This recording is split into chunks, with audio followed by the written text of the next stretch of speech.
We've been having a lot of conversations over the past weeks. And what I really appreciate about you is that you are a straight shooter. You have spent years now in Vietnam. Has your perspective changed? I mean, where you say, hey, I didn't know that before. And yeah, I just wanted to get your general perspective on how you feel about the country and also the city, Ho Chi Minh City, where you lived in over the past couple of years. Yeah, I think everything's gone pretty well.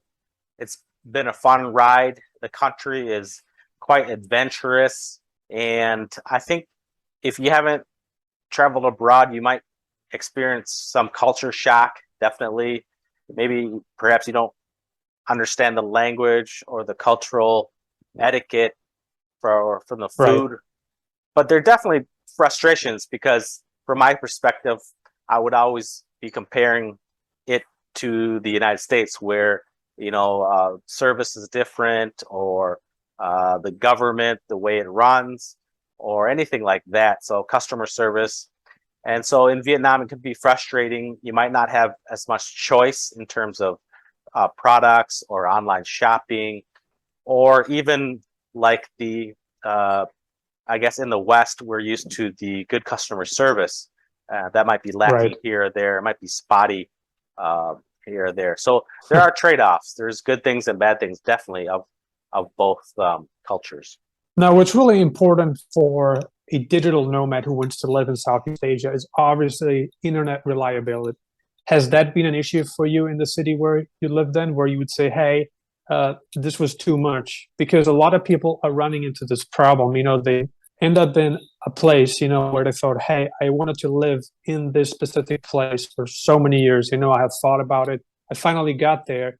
And now I learned the cold hard truth that it was actually very difficult for me to work from that place because the internet connection was not as reliable as I thought. Have you experienced anything like it, or did things really good for you the whole time?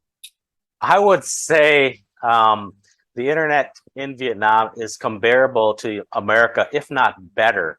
Now, on this call, I think it may be dropping off, ironically, but um, I would say every place I've been to in terms of city or apartment, it's exactly the same as America.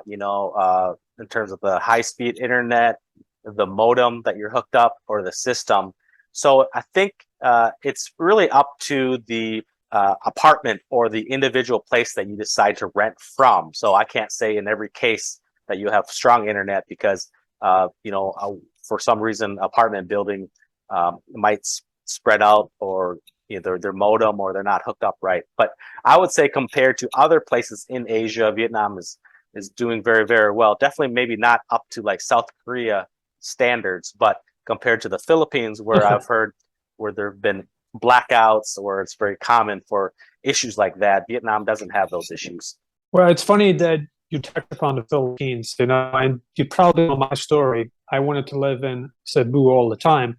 Finally moved there, and I got to taste the cold hard truth that I was unable to work from that specific city. I was in Mactan, Cebu, and I always wanted to live there, like I told you. But then I learned, the internet was not reliable at all. Now, what you said sounds really good. You know a little bit of my history as well. I spent a lot of time in Vietnam from 2013 to 2019. I can definitely attest to what you just said. The internet has been really good. I would say Thailand, Vietnam, Malaysia, all these three countries have great internet. I really think so. But how has it changed? Because I left in 2019.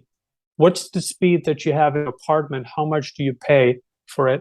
I don't know the specifics on the download speed because I just never run the tests. For the most part, I believe it's very, very reasonable. I don't know. I think it's been a 6 month contract or 1 year contract, but very, very reasonable. I think it's maybe the equivalent of 40 to 50 US dollars for the year.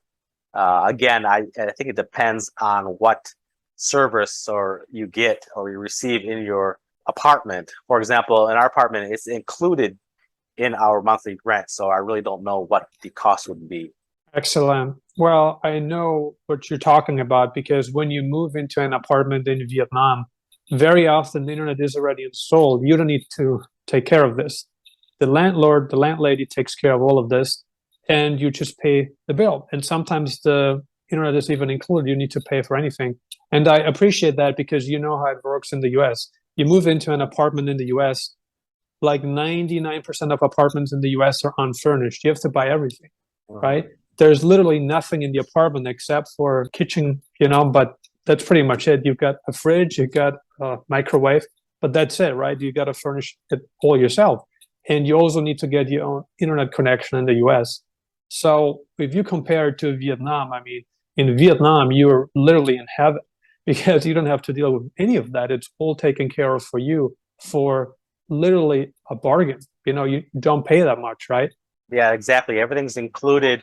And then what's also helpful is I work from a co-working space.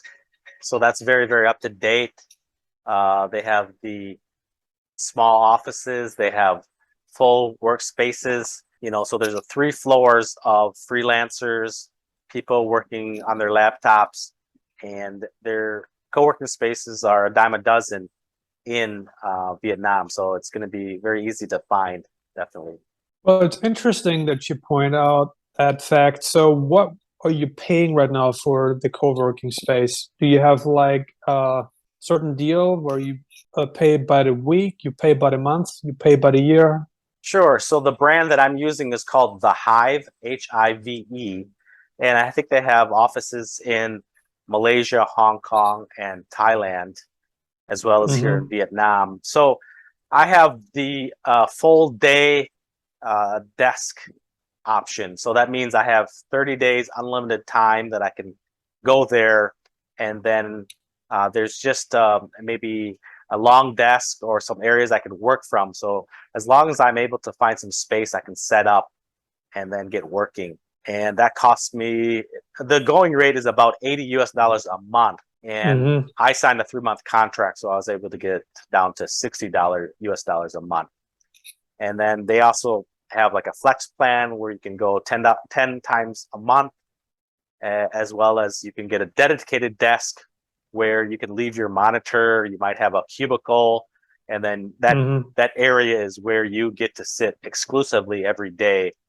And then the step up from that would be getting a private office where maybe 3 workers could fit in. It's kind of a small cubicle or container space office. Those are more for like startups to work from, and those would go for maybe $200-300 a month. So very, very reasonable for what you get, because you work with other people, they're around you in terms of there's a community, and they also have community events once a month, usually social. Someone might give a presentation or talk, and it just definitely beats working from home, as by yourself. Some people can do it. I might be able to do it for a short term, but in terms of day to day to get my work done, it's nice to have a dedicated place that's air conditioned, that has other people working around me, that has strong internet speeds, it has a copier, as well as free tea and coffee. Wow. So to summarize, you said you pay $90 a month for a fixed desk, but you got it for $60 a month because you paid 3 months up front. That's actually a really, really good deal. If you compare this to a place like Portugal or Spain, I mean, there's no way on this planet that you would get it for $90 a month. That's not possible. It would be 30 to 50% more. Wow. But you're getting a pretty fat discount, right? From 90 down to 65. I mean, that's almost a third off, right? So that's pretty incredible. And like you said, you have great networking opportunities there, and who knows who you will meet. It's very interesting.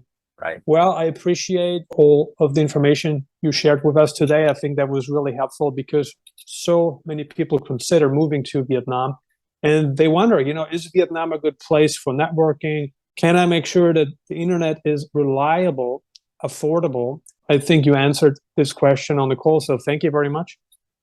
You're welcome, Gerry.